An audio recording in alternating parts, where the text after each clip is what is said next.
As meninas podem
Olá a todos, vamos começar então a nossa live da Biotecnologia Cinza. Bom, primeiramente, boa noite. Meu nome é Natália Raquel, eu sou acadêmica de biotecnologia na Universidade Federal do Amazonas e hoje eu estou aqui representando o Polo Amazonas na nossa live da Semana das Cores da Biotecnologia. E eu sou a Nathalie, também acadêmica em biotecnologia, mas pela Universidade Federal do Rio Grande do Sul, e hoje eu estou representando o polo da Lina aqui na URGS. E estou muito feliz de poder participar dessa live com duas pessoas muito bacanas. Então, boa noite a todos e espero que gostem. Bom, para quem ainda não sabe, a Liga Nacional dos Acadêmicos em Biotecnologia é formada pelos cursos de bacharelado em biotecnologia, tecnologia em biotecnologia, engenharia em bioprocessos e biotecnologia e engenharia em biotecnologia. Então, o papel da Lina Biotech é de extrema importância não só para a fomentação do futuro da biotecnologia no nosso país, mas também porque atua ativamente na proteção e na luta a favor dos direitos dos profissionais biotecnologistas no mercado de trabalho. Então, é uma honra estar aqui como assessora da Lina Biotech do Polo Amazonas e vamos dar início à nossa live, então. Hoje nós viemos concluir mais uma etapa do projeto das cores da biotecnologia, criado pela Lina, onde apresentamos as cores que representam as diversas áreas atuantes na biotecnologia. A amarela, azul e a branca já rolaram e vocês podem conferir nas redes sociais da Lina. É isso mesmo. Hoje nós vamos adentrar no mundo das aplicações da biotecnologia cinza, que é uma área da biotecnologia que se ocupa no desenvolvimento de novas tecnologias e processos voltados ao meio ambiente. E hoje nós vamos falar principalmente da biorremediação. E aí, para começar a conversar um pouquinho sobre isso, vamos esclarecer o conceito de biorremediação? Bom, a biorremediação, ela é uma técnica que utiliza seres vivos, então podem ser micro-organismos, plantas, algas ou as suas enzimas, para conseguir remover ou reduzir os contaminantes de determinado local. E aí, por isso, né, biorremediação, que seria utilizar seres vivos de forma a remediar as condições em que o local se encontra. E hoje nós temos a honra de ter dois convidados que têm muita experiência com a biorremediação, desenvolvem projetos já há muito tempo e já, inclusive, apresentaram projetos realizados aqui no Brasil em competições internacionais, não é, Nath? Exatamente. Nós queremos agradecer em nome da Lina a presença da doutora Ellen de Souza Carvalho e do biotecnologista Solon Andrades da Rosa. A professora Ellen possui doutorado em biotecnologia pela Universidade Federal do Amazonas e pós-doutorado em biodiversidade e biotecnologia pela Rede Bionorte. Atualmente, a professora desenvolve projetos voltados à metagenômica e sequenciamento de genoma bacteriano. Eu queria dizer, professora, que é uma honra para nós tê-la aqui conosco na nossa live. Tenho certeza que a senhora tem muito conhecimento para passar para a gente. E seja muito bem-vinda, pode se apresentar, a senhora tem a palavra, tá bom? Bom, boa noite a todos. Eu quem agradeço. Então, assim, esse convite para mim foi muito bem aceito. É uma honra poder contribuir essa iniciativa e nós gostaríamos de falar um pouco do que a gente está tentando fazer nessa área da biorremediação. Então, assim, eu espero poder assim, falar um pouco e levantar a bandeira para essa área, né, que é a parte da biotecnologia ambiental. Então, eu sou bióloga, não sou biotecnóloga. Na época em que eu fazia a graduação, não existia biotecnologia aqui no Amazonas, então nós somos da Universidade Federal do Amazonas. Sou do grupo de pesquisa do professor Espartaco Astolfo Filho, que é o pioneiro da biotecnologia aqui no Amazonas. No Brasil, na verdade, ele tem essa incumbência, né? Teve essa incumbência de... A gente aqui no Amazonas fala que ele é o nosso pai da biotecnologia. E aqui nós já participamos de vários projetos e, recentemente, nós entendemos a necessidade de começarmos a aplicar o conhecimento, né, e começarmos uma nova linha de pesquisa que seria nessa área da biorremediação. Então, aqui no Amazonas, eu não sei quantos aqui conhecem, mas se não conhecem, venham conhecer. Nossa cidade é muito bonita, bem diferente. A nossa universidade está aqui aberta para todos vocês e eu fico muito contente de ver aí essa turma tão jovem e comprometida aí com essa temática. Então, aqui no Amazonas, nós já temos o curso de doutorado em biotecnologia já há aproximadamente 20 anos. E então nós já temos aqui também muitas turmas de biotecnologia ao nível de graduação. Então a gente fica aí feliz de ver aí a Natália, né, já comandando e levantando também aí essa bandeira também. E aqui a gente trabalha, né, com engenharia genética, com expressão de genes, com metagenômica, e a gente vai tentando aí contribuir dentro do que for possível também.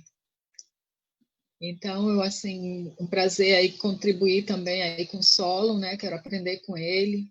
Então, aqui nós já participamos de uma competição do AIDE, já soube que o Solon também já participou. Então, nós temos aqui uma proposta que foi levada em 2014, em 2016, 2017, e dessas propostas, 2 foram na área de biorremediação, que é a biorremediação com bactérias com capacidade de biorremediar mercúrio, né, metais pesados. E é essa a nossa proposta de nós conversarmos hoje um pouquinho sobre esse tema. Obrigada. Então, o Solon é biotecnologista pela Universidade Federal do Rio Grande do Sul e aluno de doutorado com ênfase em biologia celular e molecular da mesma. Durante a graduação, ele realizou um estágio de iniciação científica no Laboratório de Fungos de Importância Médica e Biotecnológica no Centro de Biotecnologia da URGS, onde adquiriu experiência na área de biorremediação com ênfase em ambientes marinhos contaminados com hidrocarbonetos. Muito obrigada pela tua presença e seja muito bem-vindo, Solon. A gente ainda não teve a oportunidade de se conhecer, mas todos falam muito sobre o teu trabalho e sobre as pesquisas que tu desenvolve. Prazer, e eu espero que tu aproveite muito essa live e possa nos passar muitos conhecimentos. Tens a palavra. Muito boa noite, eu gostaria de agradecer o convite da Lina. Gostaria de dizer que eu estou muito feliz aqui representando tanto os biotecnologistas quanto a biotecnologia da Universidade Federal do Rio Grande do Sul, da qual eu sou egresso, e muito feliz de estar dividindo a palavra com a doutora Ellen. Dividir a palavra com o professor é sempre um desafio, quando a pessoa ainda não é nem doutor. Mas eu acho que a gente pode contribuir numa conversa que seja muito evolutiva sobre biotecnologia ambiental. Então, acho que eu vou falar um pouquinho de mim. Eu sou graduado em biotecnologia na Universidade Federal do Rio Grande do Sul, como as meninas falaram, com ênfase em biotecnologia molecular. Eu me graduei em 2017.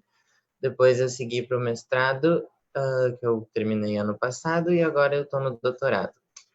Durante a minha graduação, meu trabalho de conclusão de curso e toda a minha iniciação científica foi na área de biotecnologia ambiental.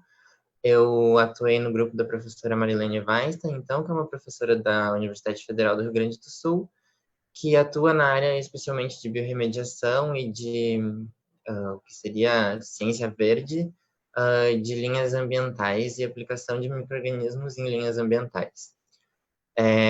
Um dos projetos que eu atuei foi com biorremediação de ambientes marinhos contaminados com petróleo, o outro foi com biocombustíveis, que era mais na área de enzimologia, e agora desde o mestrado, eu sigo linhas de pesquisa em câncer e oncologia, mas eu não abandonei essa parte ambiental ainda. Como já falaram, eu participei da competição AIGEN, que eu acho que a gente pode falar um pouco mais detalhadamente depois, no decorrer da live, mas então eu fui advisor do time AIGE em URGS no ano passado, e a gente levou para Boston um projeto de biorremediação de agrotóxicos. E, bom, acho que a gente pode detalhar isso um pouco mais depois. Bom, prazer tê-los aqui novamente, não é? E vamos começar, então, o primeiro tópico, que seria discutir um pouquinho sobre a inserção da biotecnologia na ação contra desastres ambientais. E aí eu queria levantar um ponto que seria, a gente vem vendo nos últimos anos aqui no Brasil, alguns casos de descaso total com o meio ambiente por empresas. Então, a gente viu a Vale e o que ocorreu com Brumadinho e Mariana. E aí, isso traz um questionamento para nós, biotecnologistas, sobre o que nós podemos fazer para conscientizar mais a população, em primeiro lugar, né? Porque muitas vezes a população não está ciente de quais são as políticas de proteção ambiental, descarte correto de resíduos, não sabem que essas empresas não estão fazendo certo. Mas, além disso, como é que a gente pode evitar que as empresas façam esse descarte incorreto de resíduos? Vocês têm experiência já de ter visto algum biotecnologista influenciar em projetos de lei voltados a isso? Vocês têm alguma experiência que já viram isso em algum outro país que a gente pode usar como exemplo para o nosso? Essa pergunta é para os dois convidados, mas eu gostaria de, primeiramente, começar com a professora Ellen. Pode ter a palavra, professora. Bom, se nós formos falar só do biotecnólogo, então a área da biotecnologia ou a profissão do biotecnologista, ela ainda é muito recente. Então, hoje, ainda precisa ter esse reconhecimento da atuação, né, do biotecnólogo nessa área. E eu acho que é o momento, né? Então, acho que essa iniciativa, por exemplo, disso que vocês estão fazendo agora é de grande importância para influenciar pessoas. Conscientizar é uma coisa que é difícil, né? Eu acho que a sensibilização... Bom, eu como educadora, assim, eu não tenho outra experiência, a não ser trabalhar como professora e como pesquisadora. Nunca tive outra experiência. Então, eu lembro quando eu ministrei aula para ensino fundamental, logo no início, né, que eu ainda estava na graduação. E eu penso que é por aí. A sensibilização ela tem que começar por aí, né? Eu acho que a educação ambiental ela é muito importante, né? Então, começar desde as crianças. E por quê? Porque depois, quando você vem com as legislações, quando a pessoa já estava, vamos dizer assim, viciada, né? Criou aquela cultura, né? De cuidar do meio ambiente, começando por você, né? O seu meio ambiente, corpo, seu ambiente em casa. Então, eu penso que começa por aí, né? A nossa participação. Agora, como profissional, né? O profissional biotecnólogo, eu penso que essas iniciativas que vocês estão tendo, por exemplo, como essa, é muito importante para nós sermos valorizados em relação a como podemos intervir, né, numa situação, por exemplo, de um desastre ambiental ou de um impacto ambiental. Então, como é uma profissão multidisciplinar, eu creio assim que o biotecnólogo ele tem que se mostrar mais mesmo, somente essa área da biotecnologia ambiental que agora que está sendo, né, tanto que fala assim, uma nova área da biotecnologia. Na verdade, não é uma área nova, é uma área que não era muito divulgada. Então, acho que essas conversas, os fóruns, ir nas escolas, né? Então, tentar influenciar dessa forma, aí sim. Agora, conscientizar, quando dentro de uma empresa, por exemplo, eu acho que trazer a empresa mais próxima, talvez, da academia e fazer essas conversas, né? E a importância de ter um gestor da área da biotecnologia, né? Para ter medidas preventivas, né? Orientar pessoas, porque riqueza do curso da biotecnologia, eu vejo essa multidisciplinaridade. Só que às vezes a gente não gosta muito dessa área da gestão, a gente não quer conhecer a legislação, né? Então, isso assim nos impede muitas vezes de podermos dar determinadas orientações. Então, eu penso que é muito importante também se estudar, levar um pouco a sério o conhecimento da legislação, né? E ter essas iniciativas que vocês estão tendo. Não sei se eu... Depois eu vou complementando, não sei se eu fugi do que vocês queriam. Ótimo, muito obrigada, professora, pela sua resposta bem esclarecedora. E eu gostaria de agora do Solon perguntar qual o conhecimento dele a respeito dessa questão da legislação, como é que biotecnologistas têm influenciado esse tipo de decisão política. Então, pode ficar à vontade, Solon, para responder. Ok, muito obrigado. Então, complementar um pouco do que a professora Ellen falou, a nossa profissão, ela é uma profissão multidisciplinar, então a gente está acostumado de atuar acostumado ainda não. Temos que nos acostumar a atuar em frontes que tenham vários profissionais de várias especialidades e que tenham visões diferentes sobre o mesmo problema. Especificamente sobre a legislação ambiental, eu não conheço alguém que atue na área, mas a gente sabe que a legislação ambiental brasileira tem alguns problemas, é sempre algo crescente na mídia do que se fala sobre legislação ambiental, que ela é um pouco ampla, que ela é um pouco ineficaz em alguns momentos. E, bom, eu acho que a gente se insere aí, primeiro, como a professora Ellen falou, dando reconhecimento à nossa profissão, com iniciativas como essa, com iniciativas como as das cores. Eu sei que a Lina tem um papel fundamental em reconhecer a profissão de biotecnologista no Congresso. Tem um projeto de lei que está, não conheço os termos jurídicos, mas em trâmites, já foi votado, já foi discutido por alguns deputados. E eu acho que, tendo esse reconhecimento, criando conselhos regionais, federais, a gente pode se inserir melhor no mercado de trabalho. Eu tenho alguns colegas que seguiram a carreira em empresas, enfim, na área industrial, e eles não atuam especificamente nessas áreas, assim, pelo menos os que eu conheço, mas eles têm sido os pioneiros da nossa profissão em mostrar qual seria a nossa importância em entrar dentro de empresas e fazer parte de uma equipe para resolver problemas. E eu sei que muitos deles estão muito felizes onde eles atuam e eles são partes importantes das equipes onde eles atuam.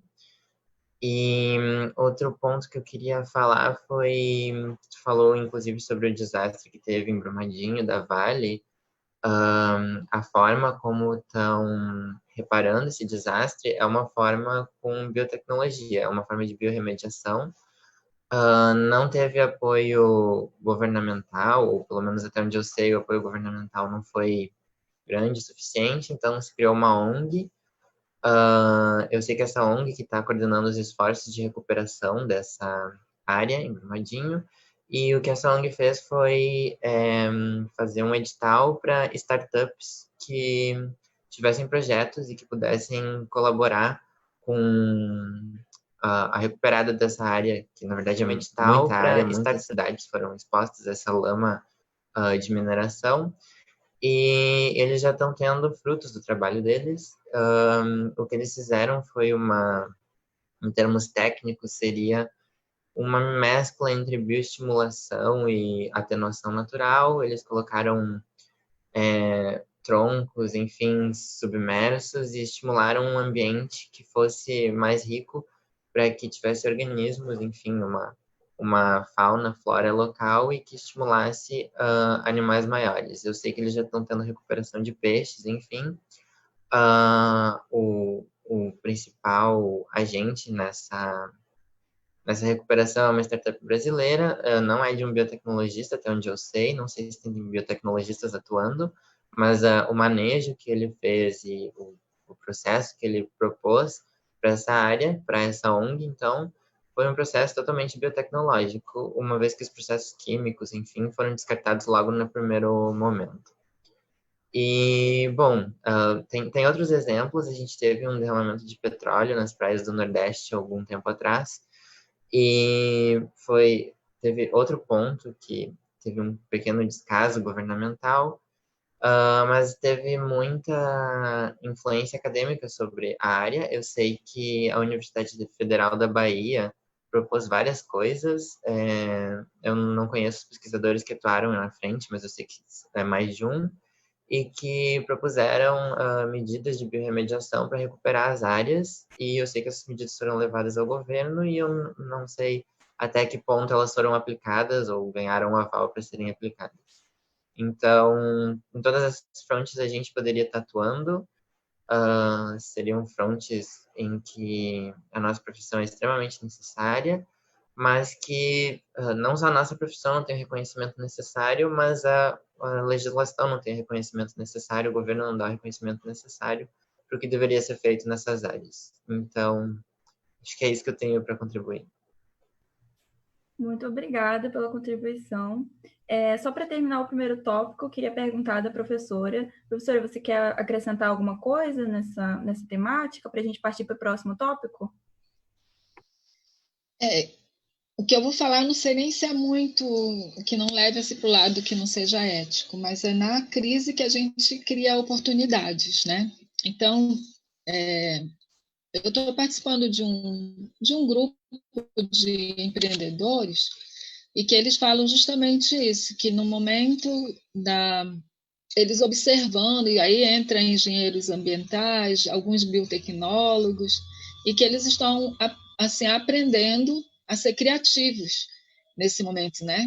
Então, por exemplo, no caso da catástrofe, né, de Mariana, do Brumadinho, é um momento, não que nós sejamos o oportunista de uma forma negativa, mas é o momento de mostrar e sair da bancada e talvez até empreender. Então, esses empreendedores, eles falam assim, aproveitando o momento para empreender. Então, eu acho que é um momento, né, de mostrar o que a gente faz na bancada e o valor que tem da pesquisa, né? Então, embora ainda seja, eu acredito que no Brasil ainda é muito, e a gente ainda está engatinhando um pouco nessa área, eu penso que esse é o momento de nós aproveitarmos, né, para mostrar o que nós estamos fazendo, né? E é um investimento, mesmo que seja muitas vezes incipiente, mas há um investimento feito nas pesquisas. Então, eu penso que é o momento de nós tirarmos, muitas vezes, o conhecimento da bancada e irmos mesmo e aplicarmos esse conhecimento. Por exemplo, no caso aí do acidente que houve, né, do Brumadinho, em Mariana, muitos projetos nessa área de metagenomas. Então, quer dizer, nós temos toda aí uma tecnologia que os biotecnólogos, né, os biólogos, biotecnólogos, nós dominamos e que é o momento de nós sermos solidários, né? Então, vamos usar e vamos empreender, né? Porque num acidente desse, se nós tivéssemos várias startups, né, então que pudessem agora prestar seu serviço para ajudar e aplicar os seus conhecimentos para um benefício geral. Então, eu penso também que nós, acho que um dos problemas também que eu vejo na nossa formação, e eu sei que em algumas matrizes agora dos cursos já tem o empreendedorismo, então nós precisamos aprender a empreender, né? E numa situação dessa, temos um serviço onde, numa urgência, já seja acionado. Sabemos que existem os entraves políticos, né? Os entraves com legislação, mas vamos acreditar que é importante o que nós estamos fazendo. Era isso. Pois é, já introduzindo o nosso próximo tópico, infelizmente a gente tem essa atenção voltada para a ciência em momentos como esse. Nós temos nosso trabalho valorizado em momentos como esse. Eu queria saber de vocês também agora mais sobre essa nova tendência de mercado, como a doutora falou, voltada a essa área. Vocês que trabalharam com isso, eu vejo e acredito que esses ativismos voltados a um cuidado com a sustentabilidade, todo esse cuidado das pessoas, uma coisa muito individual, porque quando a gente fala de meio ambiente, a gente também fala sobre o individual que se reflete em um coletivo, né?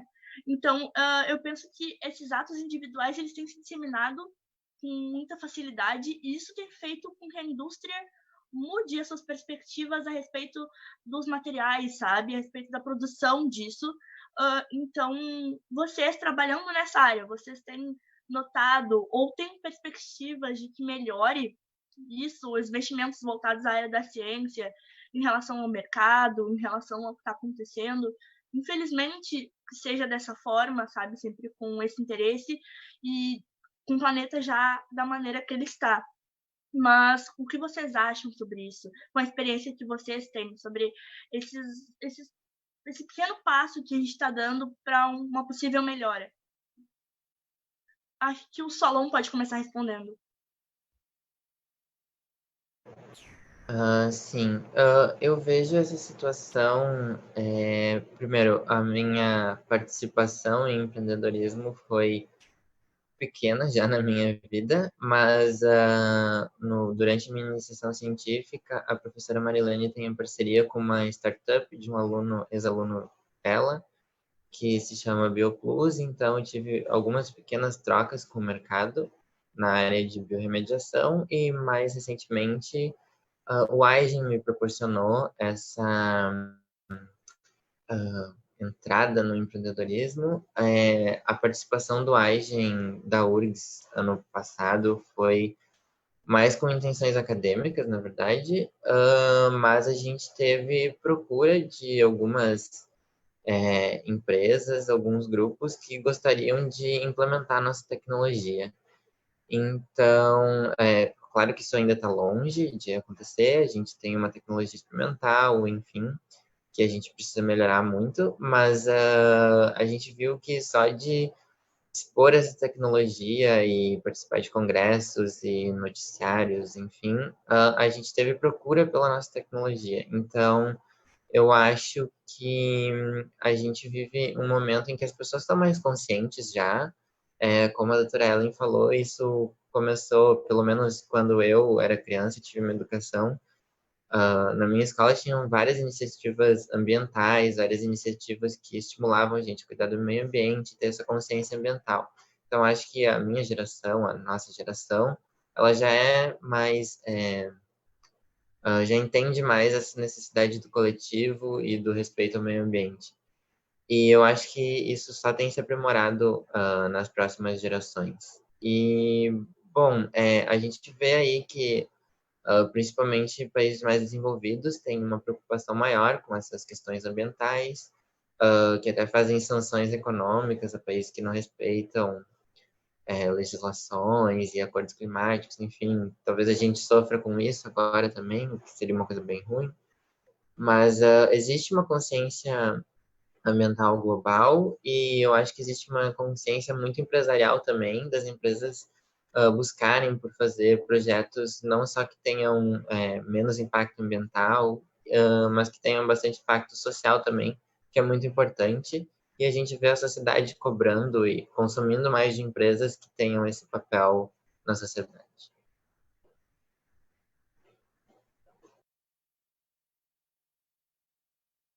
Se a senhora quiser complementar também, doutora, pode se sentir à vontade. Queria saber a sua visão, até porque a senhora falou sobre o empreendedorismo e eu acho que ele tem um papel fundamental nessa acessibilidade e disseminação rápida dessas novas tendências mais sustentáveis e que sejam mais agradáveis ao meio ambiente. Bom, eu custei para despertar para essa área do empreendedorismo, né? Porque a gente é treinado mesmo, muitas vezes, para ficar pesquisando, estudando, e às vezes a tua pesquisa tem uma importância e você não sabe mostrar isso para a sociedade. Então, recentemente, agora, a gente está montando uma startup voltada para diagnóstico molecular, tanto na área tanto com saúde humana quanto animal, ambiental. E realmente é quando a gente começa a realmente ver a importância, né, de você ter estudado, de você ter como ajudar a solucionar determinados problemas. Então, no momento agora, vamos pegar um exemplo. Então, aqui a gente desenvolveu um trabalho que era um problema que gerava perda econômica aqui para a nossa região, aqui, região norte, somente o Amazonas. Então, isso foi até um dos trabalhos que nós desenvolvemos, que foi na minha tese, mas era um grupo, né, um trabalho bem grande, um projeto, e nós fizemos a caracterização de uma microbiota, da microbiota bacteriana, pegar assim, plantas que estavam doentes, é como se você pegasse seres vivos, doentes e saudáveis. Vamos ver como é que está aí a microbiota altera quando a pessoa está saudável, quando está doente. Então, nós fizemos aí uma caracterização das bactérias que estavam presentes nessa planta, e na rizosfera dela. E vimos que tem diferença entre uma planta doente e uma planta saudável. E por que essas bactérias estão ali, né? Qual o papel delas ali na rizosfera, que muitas vezes elas ficavam só na academia, elas precisam ir para a sociedade e dizer, a doença que é causada por um fungo altera a presença de determinadas bactérias ali na raiz da planta. Por que essa planta está ali naquele local? Qual é a função? Ela está colaborando? Está prejudicando? Então, esse conhecimento ele tem uma aplicação imensa aí para a área da biorremediação. Isso é um exemplo. Então, por exemplo, aqui também um outro exemplo, e que eu acho que é o que a gente precisa ver. Eu aprendo a tecnologia, eu tenho que ver onde eu posso ser útil com essa tecnologia. Nós temos aqui em Manaus uma bacia, né, chamada Bacia do Educandos, e que ela tem vários, aqui nós chamamos de igarapés, não sei se vocês conhecem esse termo. Então, aqui seriam, porque os nossos rios são largos, né, e extensos. Tem vários, então os igarapés seriam pequenos riachos, né, e esse igarapé, que é chamado Igarapé do 40, ele recebe, por exemplo, todos os efluentes que vêm do polo industrial de Manaus. E não há um tratamento. Então, cadê o biotecnólogo, um gestor de resíduos sólidos, resíduos líquidos, que façam um planejamento para as empresas e que minimizem esses impactos, né? Já que, por exemplo, esse igarapé ele faz parte dessa bacia e atravessa quase a cidade toda e vai desaguar lá no Rio Negro, né? Que vocês devem ter estudado também e conhecer um pouco. Eu sei que é diferente a nossa região, mas lá, lembrando um pouquinho, por exemplo, a região amazônica tem o Rio Negro, que é um dos principais rios, né, daqui, e, quer dizer, todo esse efluente deságua lá. Então, imagina o impacto ambiental que isso dá. E nós temos esse projeto que é justamente ir conhecendo toda a microbiota bacteriana ao longo desse igarapé. E nós descobrimos, até já sequenciamos um genoma, vimos a importância de uma bactéria, dentre as outras que estamos estudando, que é uma que a gente, tão conhecida, Enterobacter cloace, altamente resistente a metais pesados. Por que ela está ali? Qual a importância dela? Então, conhecer, por exemplo, uma microbiota, então, às vezes a gente está com esse conhecimento, mas não sabe aplicar esse conhecimento. Não sei se eu estou sendo clara nesses exemplos. Aí vocês podem também me interromper. Então, conhecer... Então, aquilo, às vezes, quando você estuda lá em bioprospecção, para que eu estou estudando isso, né? Por que eu tenho que saber classificar uma bactéria, por exemplo? A importância dela ali no ambiente, né? Ou o consórcio, né? Como a gente fala, você juntar várias bactérias e que juntas elas têm um potencial para um processo de biorremediação. Então, isso aí são serviços que a gente pode prestar, né? Então, nós aí, como na área da biotecnologia, podemos utilizar o próprio conhecimento do próprio ambiente e usando as técnicas moleculares para conhecer e caracterizar toda uma microbiota de uma determinada região e utilizar esses micro-organismos para um determinado fim. Então, às vezes a gente está com esse conhecimento e não está conseguindo aplicar. Então, nós aqui estamos tentando agora e nos despertamos para isso, né? Então, estudar, mas também saber aplicar e resolver problemas ambientais. Então, doutora, até como a senhora falou, e é muito verdade, agora eu estou no início da minha graduação e eu já pude sentir isso, é que a gente entra na universidade e a gente acha que a gente vai estudar biotecnologia, vai estudar biologia, a ciência, a química, e a gente acaba se deparando com uma ciência que precisa de muito mais do que isso. Precisa de quem venha e faça live, precisa de quem faça arte, de quem produza conteúdo para divulgar essa ciência, para fazer com que ela seja acessível a todos. Existe muita coisa que a ciência demanda hoje, sabe? Então, ter esses profissionais, ter essa visibilidade para que esses problemas eles sejam vistos como importantes, sabe? Poder antecipar esse tipo de desastre que aconteceu, sabe? Antecipar esse tipo de coisa, para que não aconteça, para que a gente possa evitar, trabalhar em cima disso. Se a gente tiver essa preparação, com certeza a gente tem profissionais super capacitados para isso no nosso país e a gente teria muita boa vontade de ajudar. Mas a gente se depara com um choque, sabe? De ter que produzir conteúdo e levar a ciência, divulgar elas e fazer com que ela seja solicitada, que as pessoas tenham vontade de estudar, de aprender, fazer com que ela se torne interessante para todas as pessoas. É uma coisa difícil e é uma das coisas que a gente enfrenta. Então, a gente vem falar sobre a biorremediação, a biotecnologia no meio ambiente, sabe? Tem sido muito importante. Então, eu queria saber de vocês, o que vocês têm para dizer para quem está iniciando, para quem tem interesse em seguir nessa área, em apostar nesse tipo de estudo.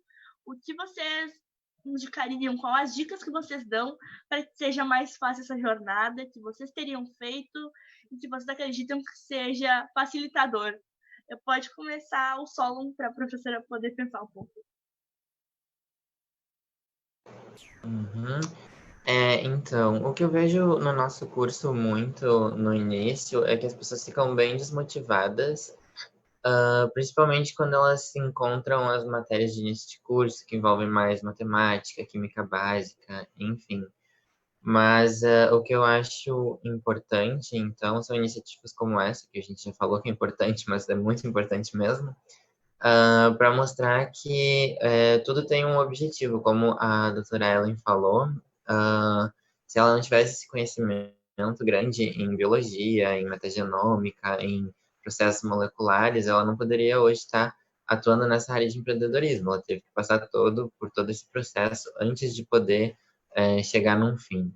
Então, o que eu sugiro para as pessoas que estão começando é se expor muito, participar de iniciação científica, participar de empresas júnior, participar de canais de divulgação de ciência, como é a Lina, como é Profissão Biotech, entre outros vários que a gente já conhece, que auxiliam no conhecimento e no que seria o que a gente pode fazer com a nossa profissão. E também ter calma, muita paciência, porque tu precisa aprender e passar pelo processo básico para chegar naquilo que é mais avançado ao fim. E eu acho que é isso, não sei se a Ellen quer complementar. Bom, hoje, eu acho que vocês são muito privilegiados, né? Eu acho, assim, que o acesso ao conhecimento é muito mais rápido, muito mais fácil. Agora, é claro, quando a gente entra numa universidade, principalmente quando ainda somos, assim, muito jovens, a gente não tem ainda, às vezes, aquela maturidade que é comum da idade. E às vezes a gente acha, por que tem aquela disciplina, né? Por que eu estou estudando isso? Então, todo conhecimento, em algum momento, ele vai ser útil para você. Então, o que eu diria, não menospreze nenhum conhecimento que está sendo compartilhado durante a sua graduação. Não menospreze mesmo, porque mesmo aquele que você acha assim que nunca vai precisar, em algum momento ele vai ser útil, né? Outro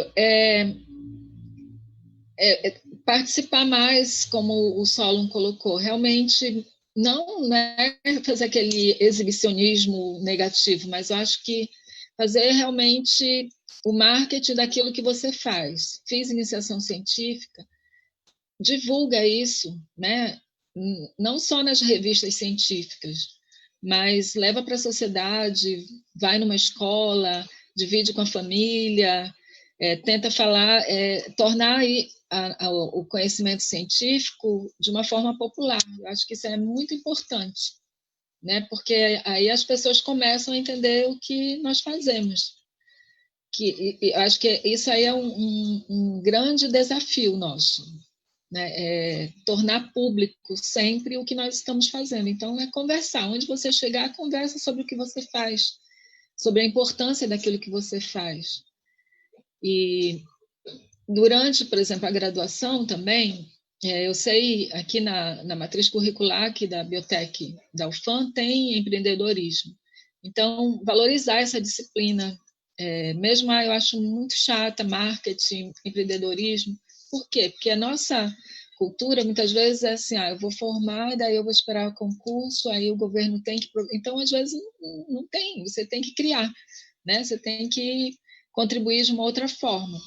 Então, eu penso que também essas disciplinas que voltadas para áreas já que você está falando aqui nessa live sobre como que nós podemos contribuir nessa área da biotecnologia ambiental, eu diria que seria saber modelos, né? Construir modelos para você oferecer esses modelos até para as indústrias, para as empresas, porque nós sabemos que um dos grandes contribuintes para degradação ambiental, claro que precisa, né, ter o crescimento econômico, né, precisa da indústria, mas é justamente porque as indústrias ainda não têm, talvez, esse modelo. Então, assim, aprender sobre esses modelos de intervenção, modelos de biorremediação, e conversar isso talvez até com seus professores, né? O professor nos ensine a fazer um modelo de uma intervenção. Se uma empresa ocorreu um desastre e eu fui, como biotecnólogo, chamado para apresentar um modelo de biorremediação. Então, assim, isso às vezes a gente não discute muito. Então, a gente vai para a bancada, a gente aprende a fazer, mas como que eu vou criar um modelo para aplicar aquilo que eu aprendi? Então, eu dou essa dica, assim, né? Eu acho que eu fiz essa pesquisa, eu desenvolvi esse projeto, eu tenho esse produto, como que eu vou apresentar esse produto? Então, ter essa visão, que eu acho que essa é a visão de futuro. Nós não podemos só esperar agora do investimento do governo. Acho que nós precisamos também devolver para a sociedade o que é investido. Né? Sei que temos as nossas críticas, né, em relação, mas precisamos de alguma forma. Então, a minha dica para vocês é essa: aproveitem todo o conhecimento e em algum momento será útil na formação de vocês. Professora, muito obrigada por esses esclarecimentos. E pegando um gancho no que você acabou de falar, eu queria perguntar, tendo também em vista de que temos muitas pessoas, muitos estudantes que estão iniciando agora na carreira científica e que estão procurando talvez uma área para seguir, que se identifiquem, gostaria que você falasse um pouquinho para a gente da sua experiência nessa área da bioprospecção.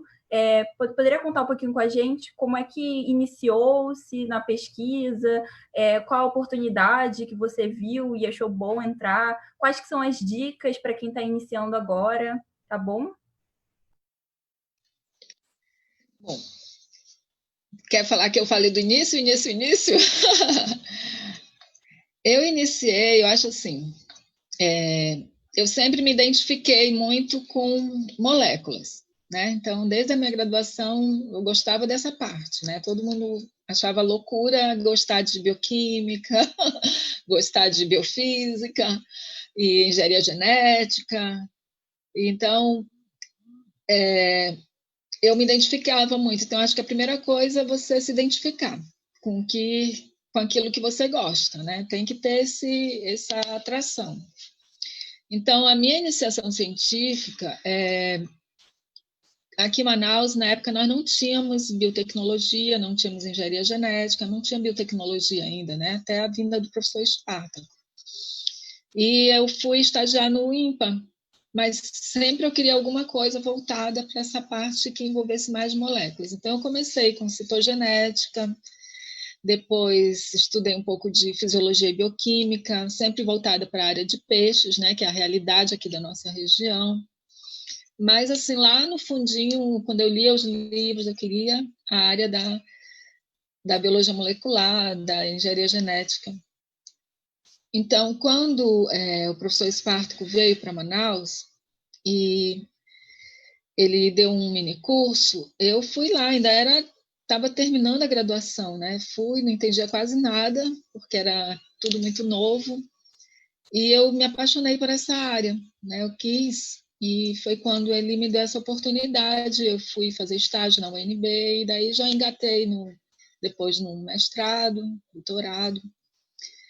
E eu lembro quando o professor veio para cá, quem conhece o professor Espartaco sabe que ele é uma pessoa que ele não... Ele é a gente fala que ele é uma lenda viva, né? Ele é uma pessoa assim, incrível, uma pessoa que ama o que faz. E ele empolga qualquer pessoa que está ao redor dele.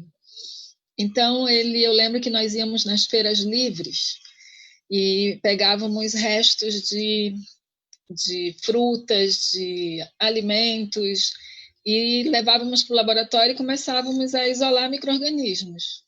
Então, vamos conhecer os micro-organismos aqui da Amazônia. Então, às vezes, a gente ia para estradas aqui que tinha, vamos coletar e íamos para o laboratório. Então, a minha experiência começou assim, né, também com ele. Vamos conhecer quem são essas bactérias que andam aqui por nossa região. E nisso eu fui gostando muito. Só que depois eu fiquei muito mais com clonagem, expressão de genes, e sempre com um pezinho na microbiologia. E depois a gente começou com esses projetos de procurar novas hospedeiras, caracterizar plasmídios. Então eu fui me apaixonando por essa área. E até que no meu doutorado eu fiz... na realidade, quando a gente fala de metagenoma, você tem que estudar todos os micro-organismos que estão naquele ambiente ali onde você está analisando. Então, na realidade, eu fiz uma biblioteca de 16S de toda a microbiota bacteriana, como eu falei para vocês anteriormente, para tentar ajudar num projeto que era estudar a antracnose, que é uma doença causada por um fungo e que destrói plantações aqui, estraga as plantações. No caso aqui, tinha uma perda muito grande nas plantações do Guaraná, que é uma dos recursos que nós temos aqui, que tem um impacto econômico importante para a nossa região. Só que estava tendo muita perda disso. Então, na época, o professor Esparto, o professor José Odaí, eles me fizeram essa proposta. Então, vamos estudar, cada grupo vai estudar uma parte da planta e você vai estudar a rizosfera e vamos caracterizar essa microbiota bacteriana da rizosfera. Então, nós fizemos um metagenoma quando reúne todos os outros grupos de pesquisa. Eu fiquei só com a rizosfera para estudar a doença, se ela influenciava na microbiota bacteriana. Então, nós usamos algumas técnicas que na época era o pirossequenciamento, então eram muitas sequências, você cultivar bactérias é difícil, mas aí então muitas vezes nós optamos por essa técnica do não cultivável, vamos analisar aquelas bactérias que não são cultiváveis e nós tivemos o perfil ali daquela microbiota bacteriana. Então, então, desde aí eu comecei a contribuir também com a disciplina junto com o professor Espartaco na bioprospecção e a gente tem, assim, cada dia mais, assim, ficado apaixonado por isso. para o estudo da biodiversidade. Então, a gente usa muito também classificação taxonômica, né, utilizando as técnicas de moleculares, né, amplificar a região 16S, caracterizar, e é isso. Incrível, professora, muito obrigada pelo seu depoimento. Agora eu queria saber um pouquinho do Solon, sobre a experiência dele com a biotecnologia ambiental e também com o IDEAM. Queria que tu detalhasse um pouco mais sobre isso e da tua experiência relacionada a isso também no IDEAM. Inclusive, foi sobre isso que vocês desenvolveram um projeto pela URGS, então eu queria que tu comentasse. Claro, a minha experiência com a biotecnologia ambiental começou, na verdade, por acaso, mas foi uma área que eu gostei muito. Quando eu entrei na graduação, eu já sabia que eu queria ser cientista, mas eu não sabia como funcionava, como chegar a isso. Eu tinha uma visão adolescente dessa área, que seria o que a gente vê nos filmes, assim, e aquela pessoa que está no laboratório, enfim. E, bom, quando eu comecei na biotech, eu gostava de tudo, eu gostava muito de química, muito de física, muito de matemática, biologia. E o que eu procurei quando eu fiz a minha primeira iniciação científica, que na verdade se tornou a minha iniciação científica do início ao fim da graduação, foi uma área que englobasse tanto química, quanto física, quanto biologia. E quando eu estava procurando, surgiu essa vaga de iniciação científica no laboratório da professora Marilene, e eu vi que no grupo ambiental dela eu ia ter contato com todas essas técnicas, desde do mais básico da microbiologia, de isolar organismos, enfim, até as análises avançadas que a gente fazia nos ambientes marinhos, nos produtos de biocombustíveis, que iam para espectrometria de massas, enfim. E também durante a graduação eu gostava muito das matérias exatas, de ciências exatas, e de tudo que era voltado a proteínas. E aí, no final da minha graduação, eu foquei minha iniciação científica, então, mais em enzimologia, enfim. E aí o meu trabalho era caracterizar, identificar e tentar criar um processo de produção de biodiesel a partir de uma enzima isolada de um fungo que se chama Pseudozima rubensis, que é um fungo comum nas superfícies de plantas, especialmente de folhas, aqui das árvores de Porto Alegre. Ela foi coletada, inclusive, a cepa que eu trabalhei aqui na Redenção. E aí, bom, trabalhando com essa enzima, então, eu adorei muito do que eu fazia. Era um trabalho, assim, de bioquímica, caracterização de produtos, enfim, eu gostava muito e eu sempre encaminhei para essa área. O que eu segui depois no mestrado e no doutorado, que foi a parte de oncologia, foi mais por o meu interesse de participar mais de um aspecto biológico da ciência, e mais uma coisa celular que eu não tinha tido anteriormente. Mas gostei muito, então, eu sempre gostei dessas áreas envolvendo ciências exatas, e aí quando o Aigen veio para a URGS, eu, nossa, me apaixonei pelos que eles apresentaram. E aí, acho que eu vou explicar então um pouquinho o que é o Aigen. O Aigen, ele é uma competição internacional com sede em Boston, e que significa International Genetically Engineering Machine. E o que essa competição é? Ela começou como um projeto de extensão do Massachusetts Institute of Technology, e o objetivo desse projeto era desenvolver, na época de 2003, que não existiam ainda tantos plasmídeos e construtos gênicos, essa área, e dar isso para os alunos e ver qual seria a criatividade dos alunos em relação a isso. Aí, com o tempo, essa competição foi crescendo, aumentando, e se tornou, inclusive, uma instituição privada, a parte do MIT, que é o Aigen, que é hoje em dia. O objetivo do Aigen, então, é estimular projetos na área de biologia sintética. E aí, o que viria a ser biologia sintética?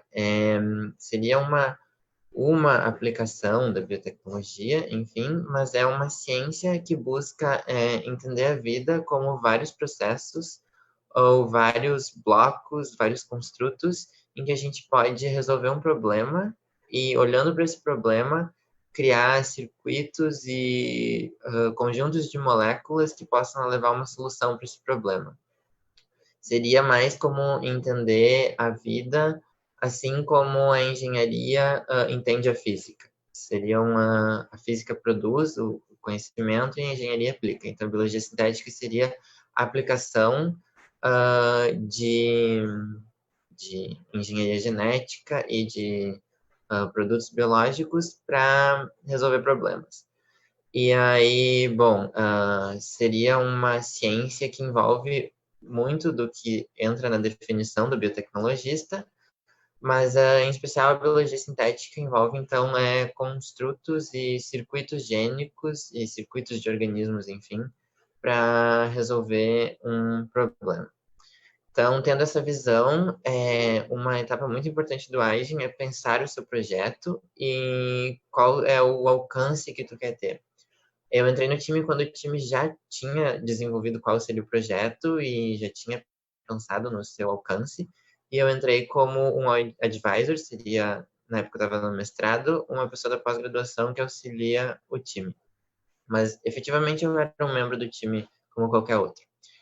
E, bom, o time, então, decidiu que o nosso impacto como time de Eigen seria na comunidade local.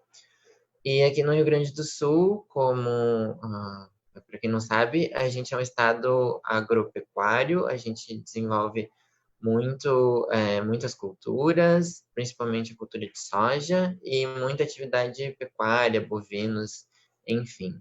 E atrelados a essas atividades existem alguns problemas ambientais que, com o tempo, eles foram aparecendo, porque quando se começou a fazer essas atividades são desde os primórdios humanos, a gente não tinha a ideia de que a gente teria um impacto sobre o ambiente fazendo essas coisas.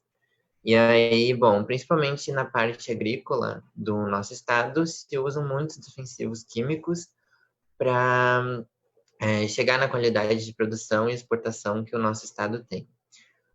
O ponto com esses defensivos químicos é que os defensivos químicos que a gente usa hoje em dia e que são as marcas de grandes empresas, apesar de terem evoluído e se tornado mais seguros, eles são ainda químicos que foram desenvolvidos há muito tempo e em uma época que se não tinha preocupação ambiental. Então, o nosso projeto pesquisou qual seria o produto que a gente gostaria de atuar sobre, e aí a gente viu que um dos grandes problemas aqui era o glifosato, que é um herbicida, ele atua em algumas rotas das plantas e ele está atrelado ao uso de culturas resistentes a esse herbicida. Essas culturas elas foram propostas nos anos 70, 80, e quando as empresas propuseram essas culturas, elas não se preocuparam em transferir o conhecimento para os agricultores. E aí teve todo um problema de uso excessivo, uso sem os padrões de proteção que se precisava, por falta de informação mesmo. Então, essas empresas começaram uma educação ambiental, mas o problema com o glifosato é que, quando ele é utilizado em solo, a microbiota do solo consegue degradar ele facilmente. Mas, como ele foi usado por muito tempo, em excesso e da maneira indevida, ele começou a acumular em ambientes aquáticos. Ele começou a entrar em lençóis freáticos e ser carregado para rios e lagos e para aquilo que a gente chama de águas de lavoura, que é a água que irriga a plantação e depois é retirada.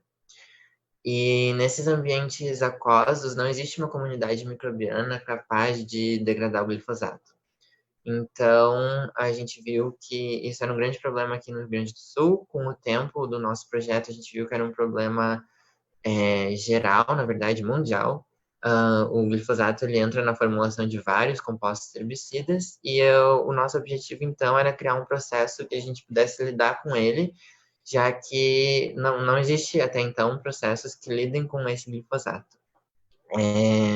Tem um interesse econômico por trás do glifosato, de grandes empresas, enfim, e a ciência que liga esse herbicida à saúde humana, por exemplo, ela é um pouco enviesada por esse interesse. Mas se sabe que o glifosato nesses ambientes marinhos, ele interfere muito na reprodução tanto de grandes animais quanto da microbiota em si. E a gente supõe, então, que não é legal que a gente acabe tomando esse glifosato, que no Brasil ele é muitas vezes mais presente na água do que em muitas legislações do mundo. E aí, bom, a nossa ideia era atuar aí. O que a gente fez, então, foi encontrar um circuito ou um conjunto de genes ou pedaços de genes que estariam em diferentes organismos que pudessem devolver ao ambiente uma forma menos tóxica do glifosato. E aí a gente encontrou um operon, enfim, que ele existe em Escherichia coli, existe em outras bactérias por aí, mas a gente focou em Escherichia coli porque é uma bactéria caracterizada, existem várias linhagens, várias cepas, ela é muito utilizada. E uma das preocupações com o Aigen, do Aigen em si, é a biossegurança de todo o processo. Então, uma grande parte da competição é tu garantir que o teu projeto não, de hipótese nenhuma, de nenhuma forma, possa inserir um organismo que não existe naquele ambiente, e mais ainda um organismo que é geneticamente modificado, enfim, por questões de segurança mesmo. E aí, bom, a gente teve todo um estudo de switch killers, que são chamados, seriam moléculas ou genes ou construtos que permitissem que esse organismo se saísse da nossa ideia, morresse, não se cultivasse no ambiente.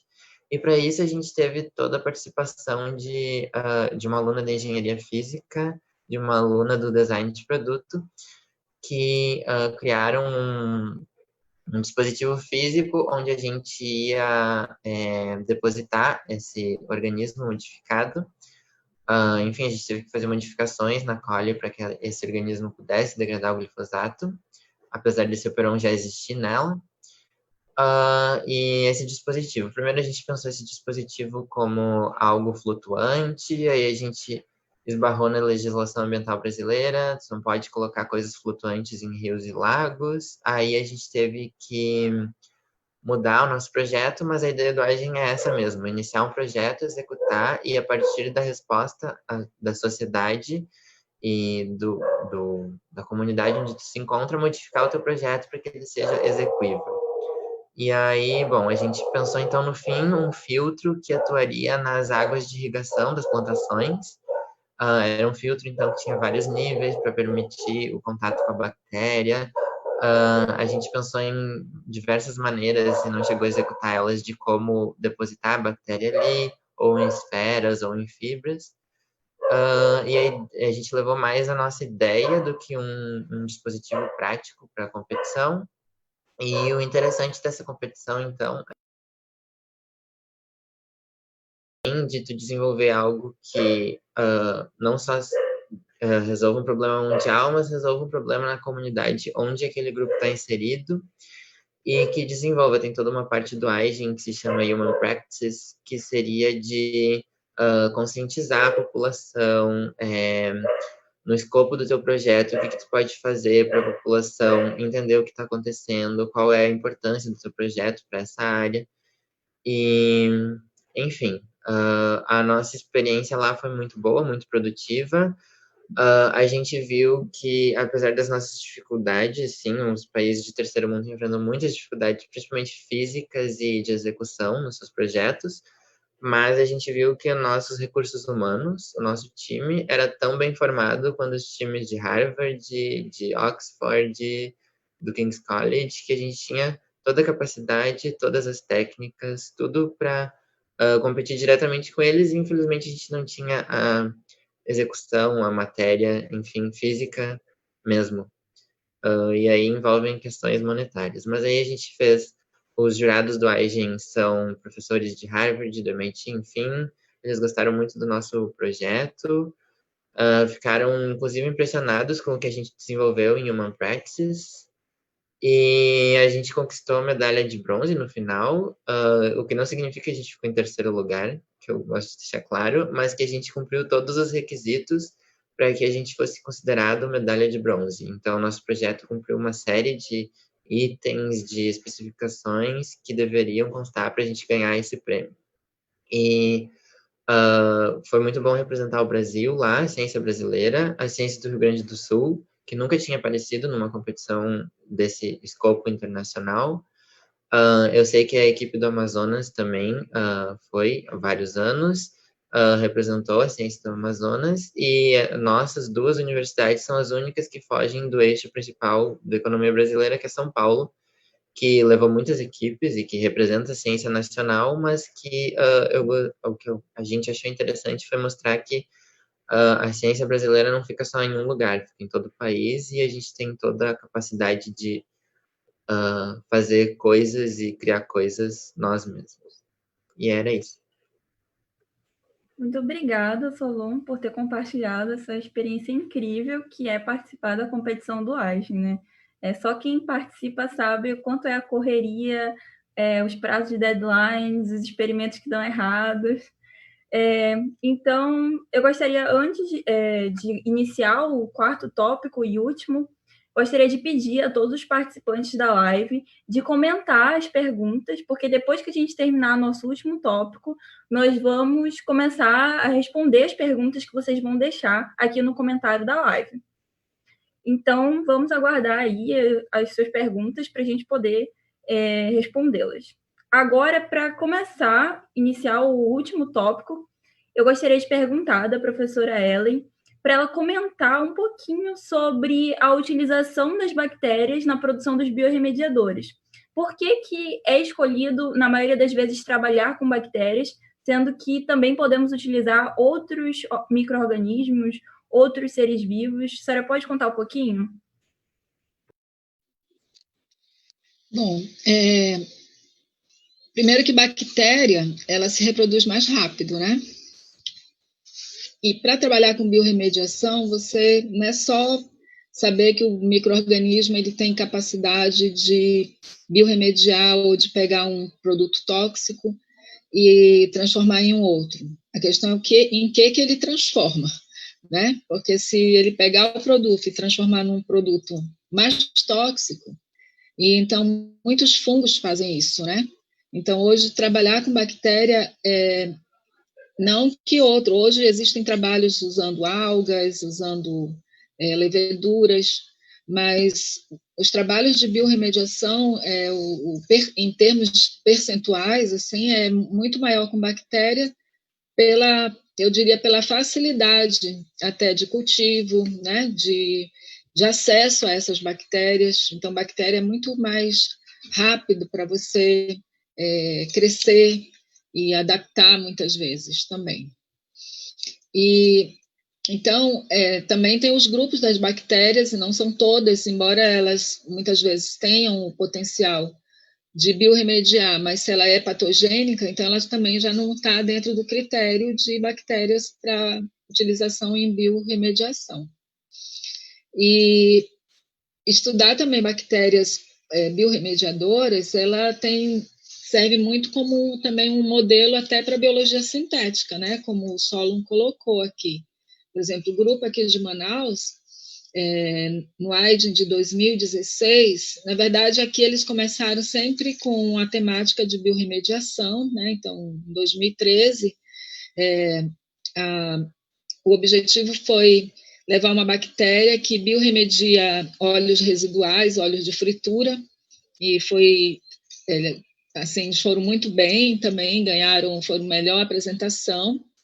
E depois, em 2016, 2014, 2016 também, a proposta foi continuar com biorremediação, só que agora foi para para metais pesados, que no caso aqui mercúrio. Então, sempre trabalhando, por quê? Porque bactérias, por exemplo, quando você usa na biologia sintética, você já vai conhecer hospedeiras como linhagens de E. coli, que já tem tudo muito bem conhecido. Então, é muito mais, não diria tão fácil, mas é muito mais simples, né? Já é mais, a tecnologia ela já está muito mais, vamos dizer, adaptada para esse grupo de micro-organismos. Então, eu diria assim que as bactérias elas têm essas características, né, de ser um grupo de micro-organismos que é mais acessível para esse tipo de estudo. Então, por exemplo, aqui, quando nós fizemos o projeto do AIDE, em 2016 eu acompanhei bem junto com eles também, nós usávamos as bactérias que eu havia isolado do ambiente que eu falei para vocês, do igarapé contaminado, e que eu sabia que ela já estava estudando todo o perfil dessa bactéria, então ela é usada como um modelo, como um controle, vamos dizer, das construções genéticas também que eles fizeram para ter uma bactéria, uma E. coli que fosse um biosensor, bioacumulador e que biorremediasse também. Então, em questão assim, até de genoma, é muito mais fácil de você trabalhar, porque o genoma é menor, né? Quando você compara com outros grupos também de eucariotos. Não sei se eu respondo pergunta. Responde sim, professora. Agora eu vou introduzir as perguntas. Nós estamos nos encaminhando para o final da nossa live. Nós tivemos uma conversa muito produtiva e surgiram alguns questionamentos. Então, eu vou fazer e, de acordo com o que forem mandando no chat, eu vou passando para vocês também. A primeira é sobre biorremediação. Perguntaram se é um processo muito caro e quais os primeiros sinais que um ambiente apresenta para nos alertar de um possível desastre ou acidente ambiental. Acho que o Solon pode começar e depois a doutora pode complementar a resposta dele.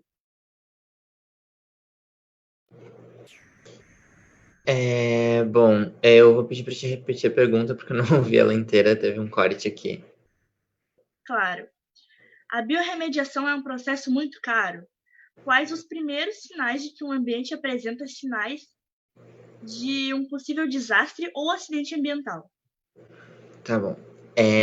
Então, a biorremediação, se ela é um processo caro, é uma resposta que depende. Depende da forma como tu vai fazer e da forma que tu vai manusear e utilizar esse ambiente. Tu pode fazer de várias formas, existem vários tipos. Tu pode fazer uma estratégia que se chama atenuação natural, que seria esperar do próprio ambiente uma resposta a esse desastre e ficar acompanhando diversos fatores. Tu pode dar nutrientes, enfim, e estimular esse ambiente, que seria a bioestimulação, para que surja essa resposta. Então, tu pode fazer uma bioaumentação, que seria estudar esse ambiente, ver o que está crescendo ali, que eu acho que é a estratégia que a doutora Ellen usa, e escolher qual seriam os organismos para montar um consórcio, que seria um grupo de organismos para remediar esse ambiente, estimular eles a crescerem em laboratório, colocar lá.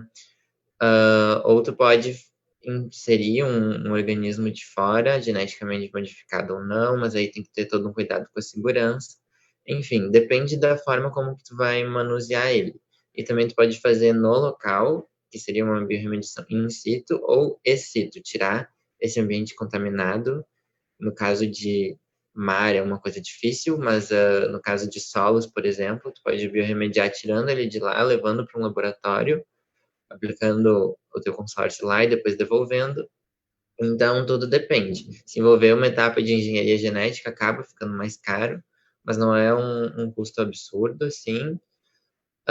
Então, depende. E os primeiros sinais de que um ambiente precisa ou está sofrendo algum processo de degradação, justamente é nos micro-organismos dele. É onde se sentem as primeiras diferenças em níveis ou presença de alguns organismos, o sumiço deles, enfim. E é por isso que se faz também muito importante os estudos de metagenoma para acompanhar. Como a professora falou, um dos indícios de uma planta doente, só extrapolando, é a mudança na microbiota dela, da raiz, enfim. E então é o primeiro grupo de organismos a sentir esse impacto. E aí eu acho que passo para a professora. Bom, se é mais caro, é como o Solon falou, depende, mas de acordo com os levantamentos que têm sido feitos, geralmente, quando se compara com outras tecnologias, como tratamento químico, muitas vezes se associa, né, tratamento biotecnológico com químico. Isso depende principalmente para petróleo, muitas vezes só o tratamento de biorremediação não resolve, então hoje a gente também não pode dizer, nós vamos resolver todos os problemas, não, nós vamos auxiliar e, quando possível, a biotecnologia realmente, em questão de custos, você usar, por exemplo, o micro-organismo do ambiente, do próprio ambiente, o custo ele é mais baixo, né? A questão talvez seja o tempo, né? Que talvez seja um tempo um pouco mais prolongado, porque você conhecer toda aquela área, quem são os micro-organismos que ali habitam. Então, se você quer tratar com os próprios micro-organismos do local, então você tem que fazer toda essa... É claro que hoje as técnicas, elas nos permitem até ter isso de uma forma mais rápida. Então, você caracterizar, então, esse trabalho, esse estudo prévio de conhecer, caracterizar determinados ambientes, conhecer a microbiota, ele é assim, muito importante justamente na hora de você intervir num processo de biorremediação. É você conhecer aquela microbiota daquele ambiente que você está, para uma possível aplicação. Mas em termos de custos, hoje, de acordo com alguns comparativos, é uma tecnologia de baixo custo. E por isso que se torna viável. Muito obrigada pela resposta à pergunta, pessoal. Chegou uma outra pergunta aqui no chat para a gente, eu vou ler aqui. Existe algum tipo de estratégia de remediação ou novas tecnologias para serem aplicados a resíduos de mineração? O que está em alta no momento? O Solon pode começar a responder essa? Posso sim. Eu falei um pouco sobre isso, na verdade, antes, sobre o que aconteceu em Brumadinho. Mas o que a gente já falou aqui um pouco é que a gente só começa a remediar, na verdade, quando a gente tem grandes desastres, e isso é um problema. Eu sei do meu trabalho na graduação de que existe uma legislação para que, por exemplo, um posto de gasolina, que é um ambiente que contamina muito o solo com resíduos de petróleo, ele tem que tratar esse solo tanto antes da instalação quanto depois da saída dele e no tempo em que ele está lá, mas eu não sei em que ponto essa legislação está andando. Então, depende. Então, para resíduos de mineração, os exemplos que eu conheço são esse do desastre de Brumadinho. Eu sei que existem muitos estudos que tratam de organismos capazes de degradar metais pesados, tanto que existem muitos organismos caracterizados como degradadores de metais pesados. E em Brumadinho também eu sei que se estuda a possibilidade de utilizar plantas, que seria uma fitorremediação. É uma biorremediação também, mas por termos técnicos a gente usa outra palavra.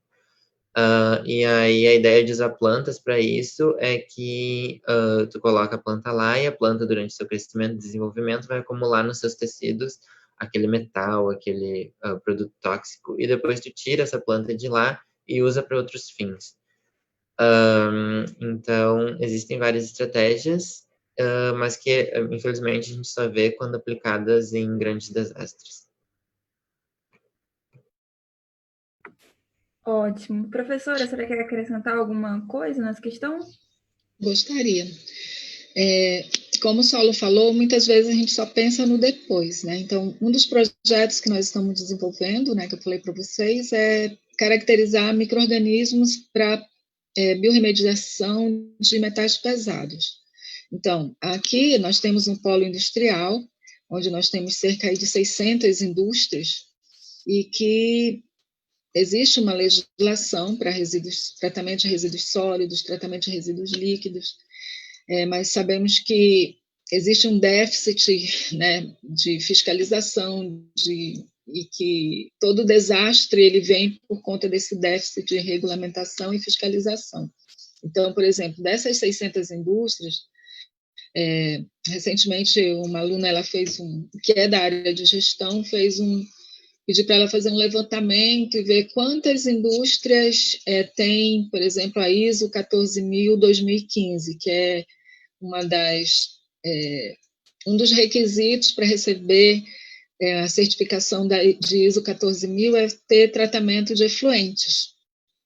E somente 2 indústrias têm um modelo dentro dos padrões. Então, tratar todos os seus efluentes antes de jogar, por exemplo, o Igarapé do 40.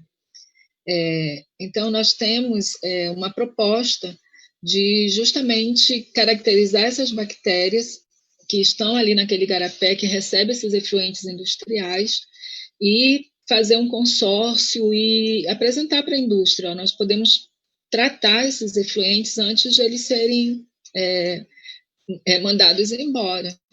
Né? Então, eu acho que essa dica aí, essa perspicácia que eu acho que ainda falta.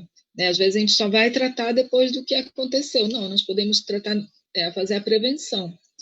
Então, conhecer, mais uma vez eu digo, o conhecimento da biodiversidade, né?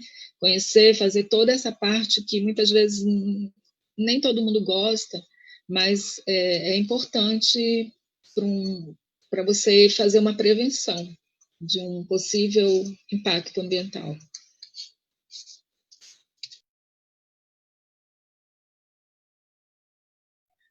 Solon, te mandaram uma pergunta agora a respeito do AIDIA.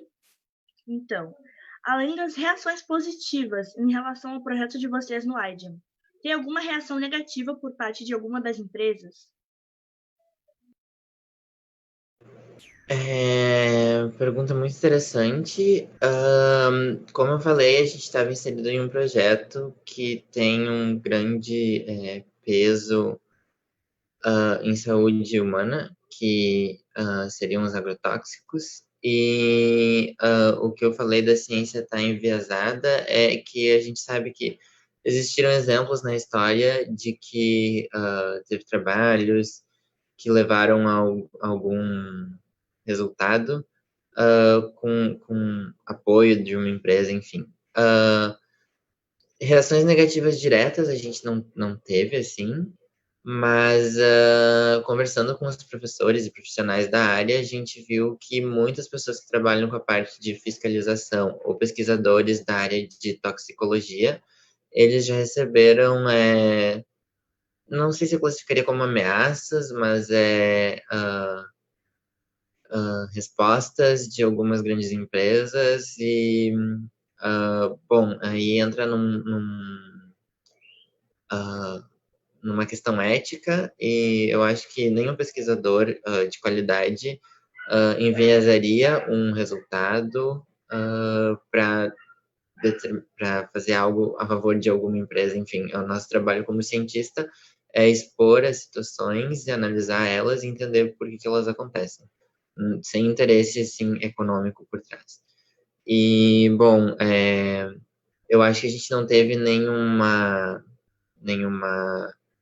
resposta direta de nenhuma empresa negativa, porque a gente já partiu do pressuposto que a gente tinha um problema, que esses agrotóxicos são um problema, que a gente tinha evidência científica disso na parte ambiental, e como a professora falou, a gente estava apresentando para as empresas uma forma de lidar com esse problema. Eu acho que até por isso que a gente recebeu algumas propostas de empresas, enfim, e grupos que teriam interesse em colaborar com a gente, ou até financiar.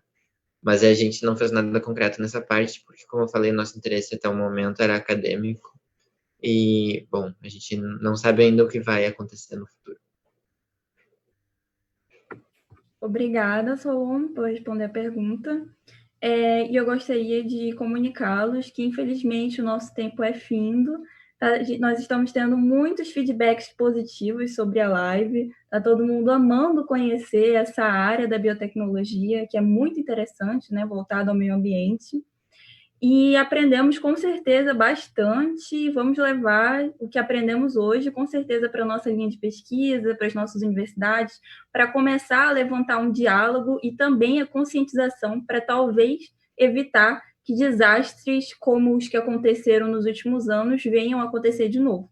Então, eu gostaria de pedir que vocês façam suas considerações finais e vamos começar primeiro com a professora Ellen. A senhora pode fazer suas considerações? Bom, eu agradeço mais uma vez. Para mim foi uma honra, um privilégio conhecer vocês, né? Participar desse momento. Me coloco à disposição. A biotecnologia ambiental, ela tem esse desafio de levantar pessoas que queiram, né, participar mesmo, que se envolvam com essa área e que precisa de profissionais, né? Então, a minha consideração aqui é que vocês, é uma área da biotecnologia que precisa de biotecnólogos, né? Então, que fiquem atentos para essa necessidade. E eu parabenizo essa iniciativa, mais uma vez falo que mais momentos como esse serão muito importantes para a consolidação aí da profissão do biotecnólogo no Brasil. Então, muito obrigada e vamos biorremediar. E vamos aproveitar aí as oportunidades, tá bom? Um abraço a todos. E aqui, aguardamos vocês aqui em Manaus, quando quiserem, Universidade Federal do Amazonas, e estamos aqui, tá bom? Um abraço, tudo de bom.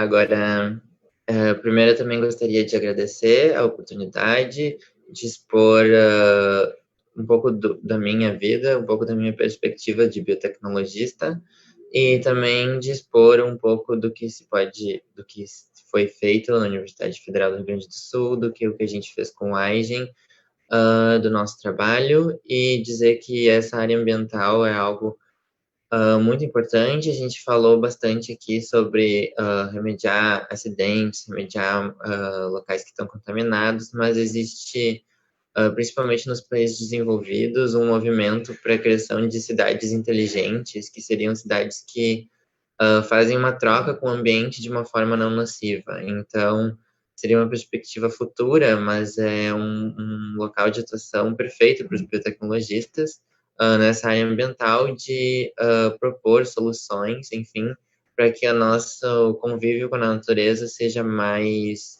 harmonioso e que para as nossas futuras gerações, nossas futuras estruturas de sociedade, a gente instale tudo pensando no ambiente e na nossa existência com a natureza, que é algo muito importante. E também parabenizar a Lina pela oportunidade, pelo trabalho que tem sido feito, pelas lives, pelo trabalho de conscientização científica.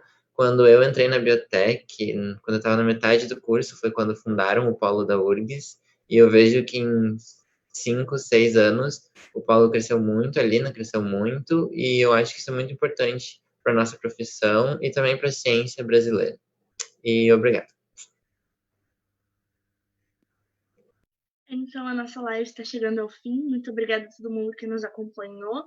Agradecer também ao Solon novamente, a professora, também doutora. Muito obrigada por terem participado. Foi uma conversa incrível. A gente conseguiu aprender muitas coisas maravilhosas com todos vocês. Eu acho que proporcionar esse conteúdo para as pessoas nesse momento é muito importante. Então, gostaria de agradecer. Muito obrigada a todos que participaram.